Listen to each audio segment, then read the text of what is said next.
እንዴት ናችሁ ውድ ቤተሰቦቻችን? ይህ ፉአድ ባህሩ የዩቲዩብ ቻናል ነው። የዝውውር ጉዳዮችን በስፋት የምናነሳበትን የዛሬ ፕሮግራማችንን እነሆ እንደተለመደው ዛሬም ይዘን ቀርበናል። ከኛ ጋር ስላላችሁ ስለምታደምጡን እጅግ ከልብ አድርገን ነው የምናመሰግነው። የተለያዩ የዝውውር ጉዳዮችን ወደ እናንተ እያደረስን ቆይታን የምናደርግ ነው የሚሆነው። ሀሳብ አስተያየት ካላችሁ ኮሜንት ቦክስ ላይ ልታጋሩን ትችላላችሁ። እንዲሁ ደግሞ ስምና አድራሻችሁን እየጠቀሳችሁ ያላችሁን ሀሳብ ብታጋሩን እኛም መልሰን ወደ እናንተው ለማድረስ ያመቸናልና ሀሳቦቻችሁን እንድታጋሩን በአክብሮት እንጋብዛለን። ከመሸጋገሪያ በኋላ በድጋሚ ተመልሰን ስንመጣ የማንቸስተር ዩናይትድ፣ የአርሰናል፣ የቼልሲ፣ የሊቨርፑል እና የሌሎችም የአውሮፓ ታላላቅ ክለቦችን የተመለከቱ የዝውውር ጉዳዮችን የምናነሳሳ ይሆናል። እስከ ፕሮግራማችን ፍጻሜ ድረስ አብራችሁኝ እንድትቆዩ በአክብሮት ጋብዛለሁ። ፉአድ ባሩ ፕሮግራሙን እየመራው ቆይታን አደርጋለሁ። አብራችሁኝ ቆዩ።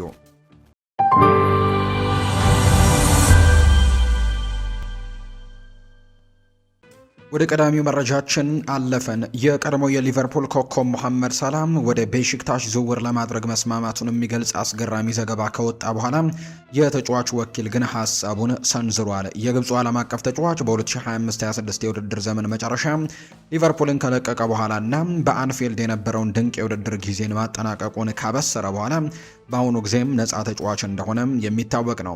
ሆኖም ግን የሳላህ ወኪል ራሚ አባስ እንግዲህ ደንበኛቸው ቀጣዩን ክለቡን መምረጡን የሚያውቁት ነገር ያለም አይመስልም። ሱፐር ሊግ ከሞሐመድ ሳላህ ጋር በነፃ ዝውውር ቤሺክታሽን ለመቀላቀል የቃል ስምምነት ተደርሷል።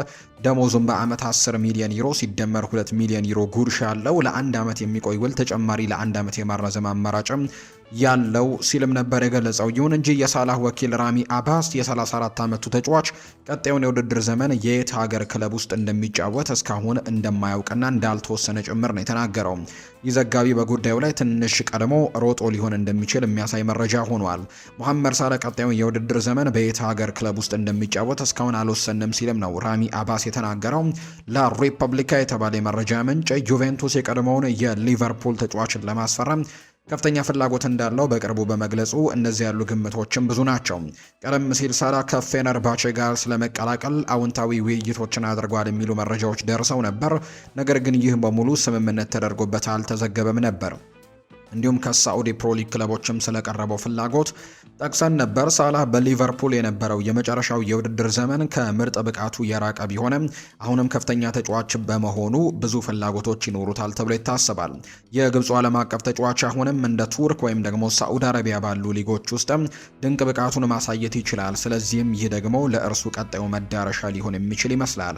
ነገር ግን እስካሁን ድረስ ሙሉ ስምምነት ላይ ወይም የመጨረሻ ውሳኔ ላይ እንዳልተደረሰ ነው የመረጃ ምንጮም ይፋ እያደረገ እንደሚገኝ ዘገባው የጠቆመው። ጆን ዱራን በሌሎች መዳረሻዎች የነበረውን የቻምፒየንስ ሊግ እግር ኳስን በመተው ወደ ቤኔፊካ በውሰት ለመዞር መስማማቱ ይፋ ተደርጓል። እንደ ፋብሪዚዮ ሮማኖ ዘገባ ከሆነ የኤክስ ልጥፉ ላይ ይፋ እንዳደረገው ቤኔፊካ ጆን ዱራንን ከአልናስር በውሰት ለማስፈረም የተቃረበ ሲሆን ስምምነቱ የግዢ አማራጭን የሚያካተተ ነው። ኮሎምቢያዊ አጥቂ በቱርክና በሩሲያ በውሰት ሲጫወት ቆይቷል። እናም ከ2 ዓመት በፊት ከነበረበት ቦታ ጋር ሲነጻጸር አስገራሚ በሆነ መልኩ ለሀገሩ የዓለም ዋንጫ ስኳድ እንኳን ሳይመረጥ የቀረበት ሆኗል። ጆን ዱራን ከ2 ዓመታት በፊት በተለያዩ ክለቦች ዘንድ ምን ያክል ተፈላጊ እንደነበር ማሰቡ ያስደንቃል። በአስተን ቪላ አጭር ቆይታን ካደረገ በኋላ ከ60 ሚሊዮን ፓውንድ በላይ በሆነ ዋጋ ወደ ሳዑዲ ፕሮ ሊግ አቀና። ነገር ግን ከዚያ ወዲህ ነገሮች እንዳሰበው አልሆነለትም። እርግጥ ነው የፖርቱጋል ሊግ ከፕሪሚየር ሊጉ ጋር አንድ አይደለም፣ እናም በቻምፒየንስ ሊግ አይጫወትም። ነገር ግን ይህ እስከ ተወሰነ ደረጃ ድረስም ወደ ዋናው የውድድር መስመር መመለስም ሆኖ ይሰማዋል ተብሎ ነው የሚታሰበው። እናም ስራውን እንደገና ለመገንባትም ብልህ ቦታ ይመስለዋል ተብሎ ይጠበቃል። ቶተንሃም እንደ ብሩኖ ጊማሬሽ ተተኪ ሊሆን ይችላል ተብሎ ለሚታሰበው ሉካስ ቤርግቫል ከኒውካስል ዩናይትድ የቀረበለትን የ46 ሚሊዮን ፓውንድ ጥያቄን ውድቅ አድርጎታል ተብሎ ተዘግቧል። ኒውካስል ዩናይትድ አንቶኒ ጎርደንን ለባርሴሎና እንዲሁም ሳንድሮ ቶናሊ ለቶተንሃም በመሸጡ ለክረምቱ የዝውውር መስኮት አስቸጋሪ ጅምርን እያሳለፈ ነው። እንደ ቴሌግራፍና ሌሎች ምንጮች ዘገባ ከሆነ ጊማሬሽ ለአርሰናል የማጣት እውነተኛ ስጋት ያለ ይመስላል። ስለዚህም የራሳቸውን ዝውውሮች ማድረግ ያስፈልጋቸዋል። ሆኖም ግን እንደ ዘ አትሌቲክ ዘገባ ስፐርሶች ለቤርግቫል ያቀረቡት ጨረታ ውድቅ አድርገውታል። ስለዚህም ይህ ለማክፓይሶቹ መጥፎ ዜና ሊሆን ይመስላል። ለአርሰናልም እንዲሁ ሊሆን እንደሚችል እየተነገረ ነው። ይሄ የተካነ ወጣትም የስዊድን ዓለም አቀፍ ተጫዋች ጊማሬሽ ከለቀቀ እንደ ተተኪ ሊሆን ይችላል። ነገር ግን ለአሁኑ ቶትናም የሰሜን ለንደን ተቀናቃኛቸው ብራዚላዊውን ኢላማ እንዲያስፈርሙ ለመርዳት ግን ፍቃደኛ የሆኑ አይመስልም። አሁንም ቢሆን ዘ አትሌቲክ ሉካስ ቤርግቫል በዚህ ክረምት ቶትናምን መልቀቅ እንደሚፈልግ በግልጽ ይናገራል። ስለዚህም ስምምነት ላይ እስከሚደርስ ድረስም ጊዜው ብቻ የሚወሰን ሊሆን ይችላል። ኒውካስል ዩናይትድ በተለይም ጊማሬሽን በትልቅ ገንዘብ ለአርሰናል የሚሸጡት ከሆነ በተሻሻለ ቅናሽ እንደገና ለመሞከርም ሊፈተኑ ይችላሉ። ኒውካስል ዩናይትድ መስራት የሚችሉበት ተስማሚ መጠን ያለው ገንዘብ ሊኖራቸው ይገባል። ነገር ግን በተመሳሳይ ጊዜ ቤርግቫል ከ46 ሚሊዮን ፓውንድ በላይ ዋጋ ያለው መሆኑ አከራካሪ ነው። የ20 ዓመት ወጣት በእግር ኳስ ውስጥ ትልቅ የወደፊት እጣ ፈንታ ያለው ከፍተኛ ወጣት ተሰጥኦ ይመስላል። ነገር ግን እስካሁን ራሱን ሙሉ ለሙሉ አላረጋገጠም። ስለዚህም ክለቦች ብዙ ገንዘብ ለማፍሰስ ገና ዝግጁ እንዳልሆኑ ነው የሚነገረው። ነገር ግን ይህ ነገር እንዴት እንደሚዳብር ማየት አስደሳች ያደርገዋል። ምክንያቱም ለመልቀቅ የሚፈልግ ተጫዋችን ይዞ ማቆየት ለስፐርሶች ትርጉም የሚሰጥ ይሆናል ተብሎም አይጠበቅም። ኢንተር ሚላን በዚህ ክረምት ከቶትንሃም ሆትስፐርስ ተከላካዩን ጀድ ስፔንስን ለማስፈረም ጥረት እያደረገ ነው። የ25 ዓመቱ ተከላካይ በዓለም ዋንጫ ላይ በጣም ድንቅ እንቅስቃሴን ያሳየ ሲሆን የጣሊያኑ ሻምፒየን ክለብም ፊርማውን ለማስጠበቅም ተስፋ አድርጓል። እንደ ኮሪዮር ዴሎ ስፖርት ዘገባ ቶትንሃም ለተጫዋቹ 40 ሚሊዮን ዩሮ የሚጠይቅ ሲሆን የጣሊያኑ ክለብ ግን የዋጋ ቅናሽ እንዲደረግለት እየፈለገ ነው። የፕሪሚየር ሊጉ ክለብ ተመጣጣኝ ዋጋ እንዲቀበል ማሳመን ይችሉ እንደሆነ ወደፊት የሚታይ ነው። ጀድ ስፔንስ ወደ ኢንተር ሚላን ለመዘዋወር ፈቃደኛ እንደሆነ ተነግሯል። በቶትንሃም በቋሚነት የመሰለፍ እድሎችን ለማግኘትም በመቸገሩ በዚህ ዕድሜ ክልልና የሙያ ደረጃ ተጨማሪ የጨዋታ ጊዜያቶችን ይፈልጋል። ሁለቱ ክለቦች ስምምነቱን በፍጥነት ማጠናቀቅ እንደሚችሉ ጊዜ የሚወስነው ይሆናል ተብሎ ነው የሚጠበቀው። የ25 ዓመቱ ተጫዋች በሁለቱም መስመሮች ላይ መጫወት የሚችል ሲሆን ለቡድን የመከላከል ሽፋንና የሜዳ ላይ ተነሳሽነትንም ይጨምራል። ከእንግሊዝ ብሔራዊ ቡድን ጋር ባደረገው የዓለም ዋንጫ ቆይታ አስደናቂ አፈጻጸምን አሳይቷል። በመደበኛነት ሲጫወትም በከፍተኛ ደረጃ ቁልፍ ተጫዋች መሆን እንደሚችልም አሳይቷል። ኢንተር ሚላን በጣሊያን የሀገር ውስጥ ውድድሮች ጥሩ አፈጻጸምን አሳይቷል። አሁን ደግሞ በዩኤፋ ቻምፒየንስ ሊግ ከታላላቅ ክለቦች ጋር ለመወዳደር ግብን ሰንቋል። ይህንን እውን ለማድረግ ቡድኑን ማጠናከር ይጠበቅበታል። የ25 ዓመቱ የቶትንሃም ተከላካይን ማስፈረም ወደ ትክክለኛው አቅጣጫ የሚደረግ እርምጃ ይሆናል ተብሎ ነው የሚጠበቀው። የጣሊያኑ ክለብ ሊደረግ ስለሚችል ዝውውር ለመወያየት በቀጣዮቹ ጥቂት ሰዓታት ውስጥም ከቶትንሃም ጋር ይገናኛል። በመጨረሻም ሁለቱ ወገኖች በመካከላቸው መግባባት ላይ መድረስ እንደሚችሉ ማየትም አስደሳች ያደርገዋል ተብሎ ነው የሚጠበቀው። የማንቸስተር ዩናይትዱ ሌላ የግራ መስመር አጥቂ ፍለጋ ይበልጥ የተወሳሰበ ሆኗል። አስተን ቪላም የኤቨርተኑን ሊሊማን እንጃይን ለማስፈረም ፍላጎቶች እንዳሏቸው ነው የተነገረው። የሴኔጋል ብሔራዊ ቡድን ተጫዋች በኦልትራፎርድ አድናቆት የተቸረው ቢሆንም ማርከስ ራሽፎርድ አሁንም በክለብ ውስጥ በመገኘቱ ዩናይትድ አሁን ላይ ወደፊት በዚህ ዝውውር ላይ መገስገስ እንዳልቻለ እየተነገረ ነው። ይሄ መዘግየት ውድ ዋጋ ሊያስከፍል ይችላል። አስተን ቪላ አስቀድሞ ንግግር ጀምሯል። ኤቨርተን ደግሞ ከዋና አጥቂዎቹ አንዱን በከፍተኛ የዝውውር ክፍያ እንደሚጠይቅበት እሙን ነው። ሊሊማን እንጃኤ ባለፈው የውድድር ዘመን በ32 የፕሪሚየር ሊግ ጨዋታዎች 6 ጎሎችን ያስቆጠረ ሲሆን 3 ግቦችን ደግሞ አመቻችቶ ሰጥቷል። ይሁን እንጂ እነዚህ አሃዞች የሱን ተከላካዮችን የማለፍ ችሎታ፣ የስራ ፍላጎትና ጫና ውስጥም ሆኖ ደግሞ ኳስን የማሻገር አቅምም ሙሉ በሙሉ አያሳዩም።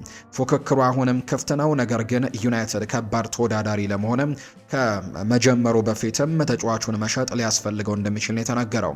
እንደ ፋብሪዚዮ ሮማኖ የዩቲዩብ መረጃ ከሆነ ማንቸስተር ዩናይትድ ሊሊማን እንጃይን ይወደዋል። ነገር ግን የራሽፈርድ የወደፊት እጣ ፈንታ እስካሁን አለመወሰኑ ፍላጎታቸውን ይበልጥም ከፍ እንዲል አድርጎታል። ፋብሪዚዮ ሮማኖ አያይዞም በርካታ ክለቦች ከኤቨርተን ጋር መነጋገራቸውንና አስተን ቪላም ከጥቂት ሳምንታት በፊት ውይይት ማድረጉን ይገልጻል። የዩናይትድ አቋም የሚገባ ነው። ራሽፈርድ በክለቡ እያለም ሌላ ውድ የግራ መስመር አጥቂን መጨመር የደሞዝ መጠንን ከፍ የሚያደርግና በተመሳሳይ የሜዳ ክፍል ውስጥ ተጨማሪ ፉክክሮችን የሚፈጥር ነው። ሆኖም የዝውውር ውሳኔን መጠበቅ ለቪላና ለሌሎች ፍላጎት ላላቸው ክለቦች ከኤቨርተን እና ከተጫዋቹ ወኪሎች ጋር ጠንካራ ግንኙነት ለመመስረት ተጨማሪ ጊዜን ይሰጣል። ኤቨርተን ተጫዋቹን ለመሸጥ ተቸኩሎ አይደለም። ይህም ደግሞ ማንኛውም ገዢም ጠንካራ የፋይናንስ አቅርቦትና አስተማማኝ የስፖርት እቅድም ማቅረብ እንዳለበት የሚያሳይ ሆኖ ተቀምጧል።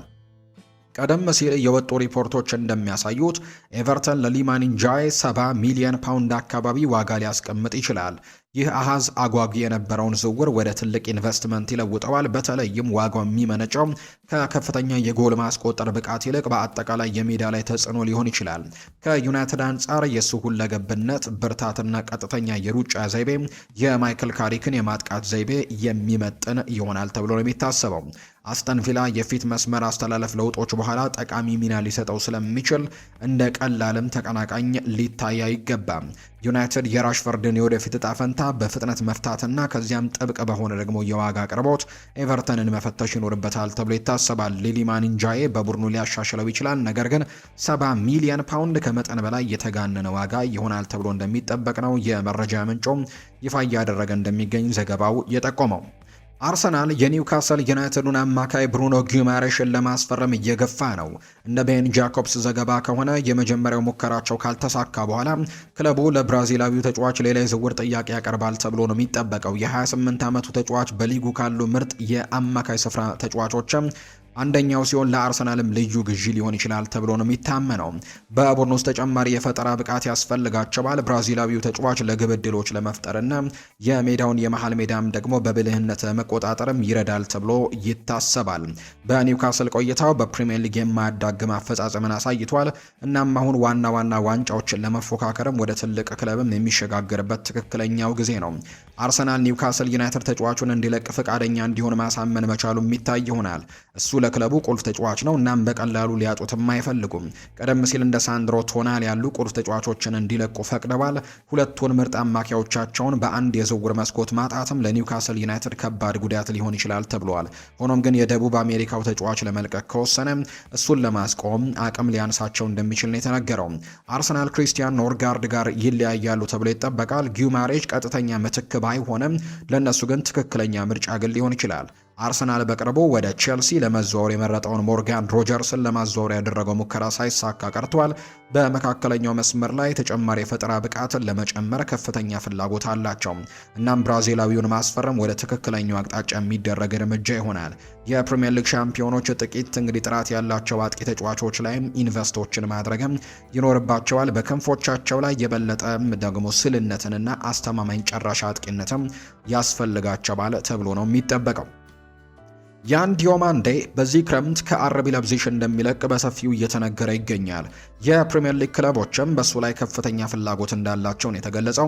ከቲም ቶክ በተገኘ ዘገባ መሰረት አርሰናልና ሊቨርፑል ባለፈው ሳምንት የ19 ዓመቱን ተጫዋች ለማስፈረም አዲስ ጥያቄን አቅርበዋል። ነገር ግን ተጫዋቹ አሁን ወደ ሪያል ማድሪድ ለማምራት መስማማቱ እየተነገረ ነው። የሱ ወኪሎች ያንን መረጃ ለተቀናቃኞቹ አካላት አስቀድመው አሳውቀዋል። አርሰናልና ሊቨርፑል በመጨረሻም ጉዳዩን ትተው ወደ ሌላ አማራጭ ለመሄድም እንደወሰኑ ነው የተነገረው። ሁለቱ ክለቦች በክንፎቻቸው ላይ የተሻለ ጥራትን ይፈልጋሉ። የ19 ዓመቱ ኮት ዲቮራዊ ተጫዋችም ለእነሱ ተስማሚ ሊሆን ይችላል። አሁን ላይ በአውሮፓ ካሉ ምርጥ አጥቂ ተጫዋቾች አንዱ ሊሆን ታላቅ ኮከብም የመሆን አቅም አለው። እድሜው 19 ብቻ ስለሆነም ለእድገት ደግሞ ሰፊ ክፍተት አለው። በሁለቱም የፕሪሚየር ሊግ ክለቦችም ተስማሚ የረጅም ጊዜ ኢንቨስትመንት ሊሆን እንደሚችል ነው የተነገረው። ሆኖም ግን ተጫዋቹ የፈረንሳይ ሻምፒዮንን መቀላቀል ይፈልጋል። እናም ሁለቱ ክለቦች በአሁኑ ወቅት በዝውውሩ ላይም በመነጋገር ላይ ናቸው። ተጫዋቹ ውድ ሊሆን ይችላል። እናም ፓሪስ ሰን ዠርሜን ዝውውሩን ለማጠናቀቅም 110 ሚሊዮን ዩሮ አካባቢ ለመክፈልም ተዘጋጅቷል። ሊቨርፑል ሞሐመድ ሳላህን አጥቷል። እናም ደግሞ በሱ ምትክ ብቁ ተጫዋቾችን መተካት ይኖርበታል። ከፍተኛ ደረጃ ያለው የክም ተጫዋች ማስፈረም ለነሱ ቅድሚያ ትኩረት ይሆናል። በመጨረሻም ማንን እንደሚይዙ የሚታይ ነው። እንዲሁም ደግሞ አርሰናል በሰፊው የሜዳ ክፍሎች ውስጥም ተጨማሪ ጥልቀቶችን ይፈልጋል። በብዙ ሚናዎች ውስጥ መጫወት የሚችልና በፍጥነቱ በብቃቱ የተከላካዮችን መስመርም መበጣጠስ የሚችል ተለዋዋጭ አጥቂ እንደሚያስፈልጋቸው ጥያቄ የለውም። ዲዮማንድ ለሁለቱም ክለብ ተስማሚ ግዢ ሊሆን ይችል ነበር። ባለፈው የውድድር ዘመን 23 የጎል አስተዋጽኦችን አድርጓል። ከዛ ውጭ ደግሞ ማንቸስተር ሲቲ በተለይም የቶተናም ኢላማ የሆነውን ሳቪኒሆን ሊያጡ ስለሚችሉ ምናልባት እሱንም ቢመለከቱ ጥሩ ይሆንላቸው ነበር ተብሎ ታምኑ ነበር። ነገር ግን አሁን ላይ ሁሉ ነገር ያበቃም ይመስላል። ምክንያቱም ተጫዋቹ ከሪያል ማድሪድ ጋር ለመፈረም መስማማቱ ነው ዘገባዎች እየጠቆሙ እንደሚገኝ የመረጃ ምንጩ ይፋ እያደረገም የሚገኘው። የሮማው አማካይ ማኑ ኮኔ ከፕሪሚየር ሊግ ክለቦች ከፍተኛ ትኩረት መሳቡን አሁንም እየቀጠለ ነው። እንደ ላ ሮማ 24 ዘገባ ከሆነ አርሰናልና ሊቨርፑል ለ25 ዓመቱ አማካይ ጥያቄዎችን አቅርበዋል። ማንቸስተር ዩናይትድ ሊደረግ ስለሚችል ዝውውር ከተጫዋቹ ወኪል ጋርም በመገናኘት ላይ ይገኛል። ማኑ ኮኔ ከፍተኛ ዋጋ ያስወጣል። ተጫዋቹ አስደናቂ የዓለም ዋንጫን ቆይታ ካደረገ በኋላ 60 ሚሊዮን ዩሮ አካባቢ ይኖረዋል። ማንቸስተር ዩናይትድም ተጫዋቹን ለማስፈረም ከፍተኛ ፍላጎቶች ያሉት ከወኪሎቹ ጋርም ቀጣይነት ያለው ግንኙነት እያደረጉ ሲሆን ትክክለኛው እድል ከተፈጠረ ኮኔ ወደ ፕሪሚየር ሊጉ ለመዘዋወርም ክፍት ነው ተብሎ ነው የሚታሰበው። ማንቸስተር ዩናይትድ በመሃል ሜዳው ላይ ተጨማሪ አካላዊ ጥንካሬና የመከላከል ብርታትንም ይፈልጋል። ለነሱ ተስማሚ ሊሆን ይችላል። አስቀድሞ አንድሬ ሳንቶስንና ዩሪ ቴልማንስን አስፈርመዋል። የማዕከላዊ መስመር ክፍልን ማሻሻል በዚህ ክረምትም ቀዳሚው ትኩረታቸው መሆኑ ግልጽ ነው። በተመሳሳይ መልኩ አርሰናል ሊቨርፑልም በመሃል ሜዳቸው ላይ ተጨማሪ ጥራትን ይፈልጋሉ። የፈረንሳይ ብሔራዊ ቡድን ተጫዋች ለእንግሊዝ እግር ኳስ የሚስማማ አካላዊ ጥንካሬና ቴክኒካል ብቃት አለው። ይህም ለሁለቱም ክለቦች ትልቅ ሀብት ሊሆን ይችላል። የጨዋታ ፍሰትን ለመቆጣጠርና ኳስን ይዞ ለማቆየት ይረዳቸዋል። በተጨማሪም በመከላከል ረገድም ሊያግዙት የሚችሉ አካላዊ ጥንካሬና ታክቲካል ዲሲፕሊንም እንዲሁ እንዳለው ነው የሚነገረው። የ60 ሚሊዮን ዩሮ የዝውውር ጥያቄ በጣም ከፍተኛ መሆኑ ተጫዋቹን ለማስፈረም ለሚፈልግ ማንኛውም ክለብ ጉዳዩን ሊያወሳስበው ይችላል። የጣሊያኑ ክለብ ጥያቄውን ቀንሶ ተመጣጣኝ ክፍያ ለመቀበል ዝግጁ መሆኑ የሚታይ ነው። ሶስቱም የፕሪሚየር ሊግ ክለቦች ስምምነቱን ለመፈጸም የሚያስችል የፋይናንስ አቅም አላቸው። ነገር ግን ከልክ በላይ ክፍያዎችን ግን መፈጸም አይፈልጉም። የክለቡን በርካታ ክፍሎችም ማሻሻል ስለሚኖርባቸው ከፍተኛ ዋጋ በመክፈል ረገድ ጥንቃቄ ያደርጋሉ ተብሎ እንደሚጠበቅ ነው የመረጃ ምንጩ ይፋ ያደረገው። ውድና የተከበራችሁ ቤተሰቦቻችን ለዛሬ ያዝንላችሁ የተለያዩ የዝውውር ጉዳዮችን ያካፈልንበት የዝውውር ፕሮግራሞቻችንን የያዝንበት ፕሮግራማችን ይህን ይመስል ነበር። ቆይታችሁን ከኛ ጋር ስላደረጋችሁ እጅግ ከልብ አድርጌ አመሰግናለሁ። ፉአድ ባህሩ የዛሬውን ፕሮግራም እየመራው ከእናንተ ጋር ቆይታን አድርጌያለሁ። ስላደመጣችሁኝ፣ ስለተከታተላችሁኝ ቆይታችሁ በሙሉ ከኛ ጋርም ስለነበር ከልብ አድርጌ ነው የማመሰግነው። በቀጣይ ፕሮግራሞቻችን ሌሎች ስፖርታዊ ጉዳዮችን፣ ሌሎች አዳዲስ መረጃዎችን አካተን በድጋሚ ተመልሰን የምንገናኝ ይሆናል። ለዛሬ ግን ስላዳመጣችሁኝ፣ ስለተከታተላችሁኝ ከኔ ጋርም ስለነበራችሁ ከልብ አድርጌ ነው የማመሰግነው። መልካም ጊዜ መልካም ደግሞ ቀን እንዲሆንላችሁ ነው በአክብሮት የምመኘው።